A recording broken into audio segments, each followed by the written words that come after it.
Baik, halo teman-teman semua. Jadi di sini adalah video lebih ke video penjelasan tentang artificial intelligence. Oke, sebelum kita masuk ke materi, aku mau kasih sebuah quotes nih buat teman-teman.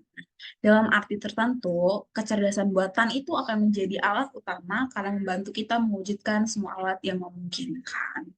Itu adalah sebuah quotes dari Kenneth Eric Drexler. Dia tuh merupakan seorang.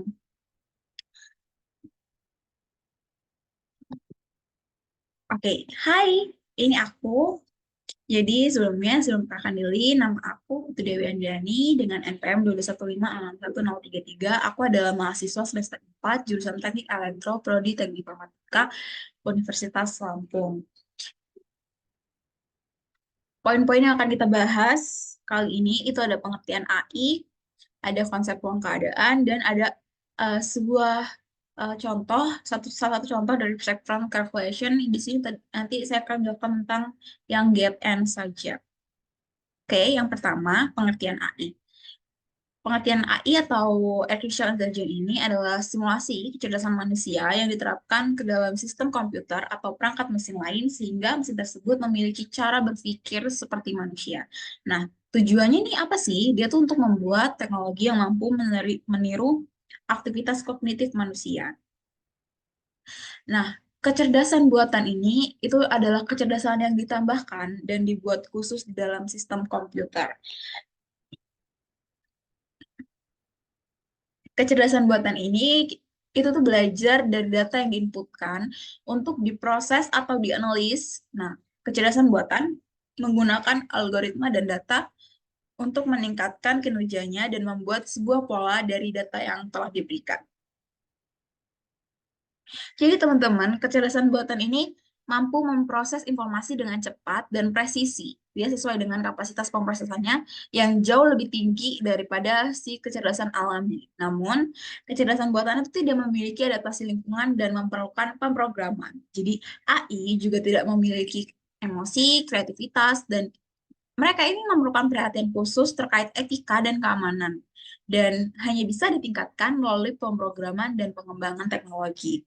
Nah, teman-teman, selain kecerdasan buatan, ada juga kecerdasan alami. Nah, kecerdasan alami ini adalah bagaimana manusia memproses informasi menggunakan otak yang memiliki keterbatasan. Namun, kecerdasan alami itu dapat beradaptasi dengan lingkungan secara alami dan fleksibel tentunya. Jadi kecerdasan alam itu kita itu juga memiliki emosi dan kreativitas, berbeda dengan kecerdasan buatan yang tidak memiliki emosi dan kreativitas ya. Kecerdasan alami itu dia dapat berkembang melalui pengalaman, pembelajaran, dan interaksi. Nah, kecerdasan buatan itu lebih murah karena dapat diduplikasi dan dapat dibuat dan dibeli oleh orang lain. Sedangkan kecerdasan alami itu tidak, karena manusia memiliki kecerdasan yang berbeda-beda. Mesin itu konsisten. Mesin dari si kecerdasan buatan itu dia tidak akan hilang kecuali rusak. Dan kalau rusak, kecerdasannya itu bisa hilang. Isinya tetap sama, dia konstan, dia dibuat melalui trial and error, terus melalui learning, yaitu pembelajaran secara berulang-ulang. Nah, manusia ini yang memiliki kecerdasan alami membuat mesin menghasilkan suatu kecerdasan buatan dan menjadikan mesin bisa menganalisis data, mengenali pola, dan lain-lain. Di sini ada 4 teknik dasar dari AI itu sendiri. Yang pertama ada searching. Searching ini digunakan untuk mencari solusi atau keputusan terbaik dalam suatu masalah. Yang kedua ada reasoning. Reasoning itu dia kemampuan sistem AI untuk mengambil kesimpulan atau membuat keputusan berdasarkan data dan informasi yang telah dikumpulkan. Yang ketiga ada planning, yaitu kemampuan sistem AI untuk merencanakan urutan tindakan atau serangkaian tindakan yang diperlukan untuk mencapai tujuan tertentu dalam suatu lingkungan atau situasi. Yang keempat, yang terakhir, ini adalah learning, yaitu kemampuan sistem AI untuk belajar dari data atau pengalaman sebelumnya untuk meningkatkan kinerjanya di masa depan. Jadi learning itu dia akan belajar secara berulang gitu. Ada 3 macam learning dalam kecerdasan buatan, yaitu Yang pertama ada supervised learning, yaitu mesin learning yang dilatih untuk mengenali pola antara input data dan label output. Yang kedua ada unsupervised learning, yaitu model yang dirancang untuk bisa belajar mandiri dalam mengumpulkan informasi, termasuk mengenali data yang tidak berlabel. Dia disebut unsupervised karena model pada pendekatan ini tuh tidak perlu dilatih. Nah, yang ketiga, atau yang terakhir ada reinforcement learning, yaitu dia mampu memahami dan menafsirkan lingkungannya, mengambil tindakan dan belajar melalui trial and error. Oke, teman-teman, selanjutnya kita akan membahas mengenai konsep ruang keadaan. Di sini dihadirkan sebuah masalah. Seorang petani akan menyeberangkan seekor kambing, seekor serigala, dan sayur mayur dengan sebuah perahu melalui sungai. Kondisi kedua, perahu hanya bisa memuat petani dan satu penumpang lain. Kondisi yang ketiga, jika petani menyeberangkan serigala, sayur akan dimakan kambing. Jika petani menyeberangkan sayur, maka kambing akan dimakan serigala. Nah, di sini kita sediakan beberapa aturan-aturan atau rules. Yang pertama, kambing dan petani menyeberang, sehingga serigala dan sayuran ditinggal nih. Serigala nggak mungkin memakan sayuran dong, karena dia adalah uh, karnivora ya. Lalu yang kedua, sayuran dan petani menyeberang. Yang ketiga, serigala dan petani menyeberang. Lalu kambing dan petani kembali, sayuran dan petani kembali, serigala dan petani kembali, lalu petani kembali. Nah, di sini untuk solusinya ada daerah asal yaitu petani, S yaitu sayur, K itu kambing, SG itu serigala. Daerah seberangnya 000. Aturan yang digunakan ada 1, 7, dan itu sebagainya. Jadi yang merupakan solusi itu dari petani, sayur, kambing, dan serigala. Nah, selanjutnya ini adalah perceptron calculating. Di sini untuk yang gate N. Jadi ini adalah gerbang logika N. Ada 2 output di sini, yaitu X1 dan X2. Lalu ada 1 output. Kemarin waktu UTS saya sempat belajar mengenai data berlabel. Apa sih data berlabel itu? Jadi data berlabel itu adalah data yang outputnya itu sudah dipasangkan dengan inputnya. Jadi outputnya atau si T ini ya udah dipasangin sama si kedua inputnya gitu. Di sini kita punya X1-nya 1100, X2-nya 1010, dan kita punya T atau threshold-nya itu 1, min 1, min 1, min 1. Ini adalah source code-nya. Untuk lebih jelasnya kita akan buka source code-nya langsung dari perceptron gate-nya ini.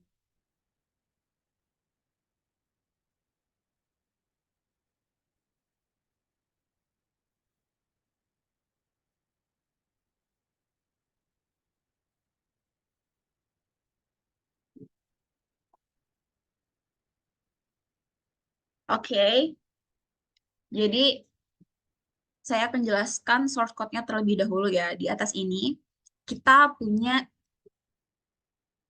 perintah print perceptron untuk gate N. Di sini tuh dia berfungsi untuk mencetak judul atau untuk mencetak ya, karena fungsi print itu untuk menampilkan atau mencetak si perceptron untuk gate N. Lalu di sini kita mengatur nilai threshold-nya itu di 0,2. Kalau def activation ini dia tuh fungsinya untuk mendefinisikan fungsi aktivasi. Def itu singkatan dari definition ya.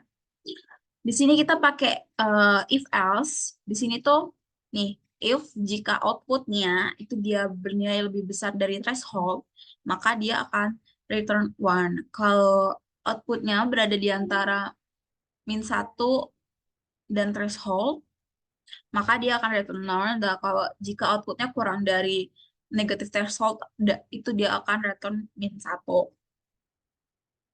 Di sini yang selanjutnya ada definition si wake. Ini tuh dia tuh mendefinisikan fungsi untuk memperbarui si bobotnya, wake bobotnya. Ini sama dengan 1 tuh adalah apa ya? Learning rate yang diatur menjadi 1 gitu.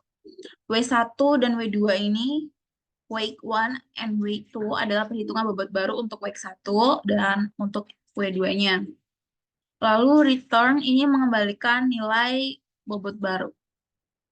Ada definition bias. Bias di sini dia untuk memperbarui si biasnya. Nah, learning rate-nya ini kita atur jadi 1, terus ini penghitungan bias barunya return B untuk mengembalikan si nilai biasnya. Ini X1 kita definisikan input pertama seperti gerbang logika N yang tadi, yaitu X1-nya 1100 dan X2-nya 1010. Untuk ini, kita definisiin juga output aktualnya dari data sebelumnya, yaitu 1 min 1 min 1 min 1, atau di T, di kolom yang T tadi. Nah, ini kita inisialisasi dulu, weight-nya menjadi 0,0, bobot awal, lalu ini bias awalnya juga 0. Kita inisialisasi juga kalau epoch-nya itu dimulai dari 0, lalu sama dengan 1 ini adalah inisialisasi variabel error, dia menjadi 1 untuk mulai loop pelatihannya gitu. Di sini ada fungsi while, dia melakukan looping selama masih ada error. Jadi di sini errornya menjadi 0 setiap epoch-nya. Nah, ini ada epoch plus 1. Jadi setiap epoch-nya itu 0, dia melakukan peningkatan epoch dengan epoch plus 1 ini. Nah, di sini ada print epoch. Di situ ini fungsinya tuh untuk mencetak nomor epoch saat ini. Terus ini ada perulangan for. Perulangan for ini dia tuh untuk melooping setiap data perhitungan. Nih, jadi di sini ada perhitungannya. Yang mana kita tuh harus menghitung output sebelum aktivasi, lalu menghitung output setelah fungsi aktivasi juga. Kita juga perlu mencetak nomor pelatihannya, mencetak nilai input pertama, nilai input kedua, kita mencetak nilai biasnya juga, kita mencetak weight 1 and weight 2 atau bobot 1, bobot 2, kita juga mencetak summation dan actual outputnya. Nah, di sini ada if he out updating weight, ini untuk mengupdate. Jadi setelah kita menampilkan epoch dan epochnya itu udah nggak error atau udah nggak sama dengan 1, bakal ditampilin seperti ini untuk meningkatkan nilai error dan melanjutkan pelatihannya. Ini kalau kita running code-nya, nah, outputnya seperti ini. Jadi tone untuk gate N, epoch negatif 1. Nah, train negatif 1, input 1, 1, bias 0, 0, summation 0, 0. Nah, kita updating dulu di train 2, updating lagi train 3, itu di epoch 1, ini epoch 2. Kita masuk epoch 2, lalu di sini epoch 3, ini terus berlanjut, dia itu loopingnya, sampai ketemu selesainya, yaitu di epoch 10. Nah, dia kalau udah ketemu, udah di epoch 10, nilai biasnya udah negatif 4, wake 1-nya itu 2, wake 2-nya 3, summation-nya itu negatif 4, actual output-nya negatif 1, dan predicted output-nya itu negatif 1.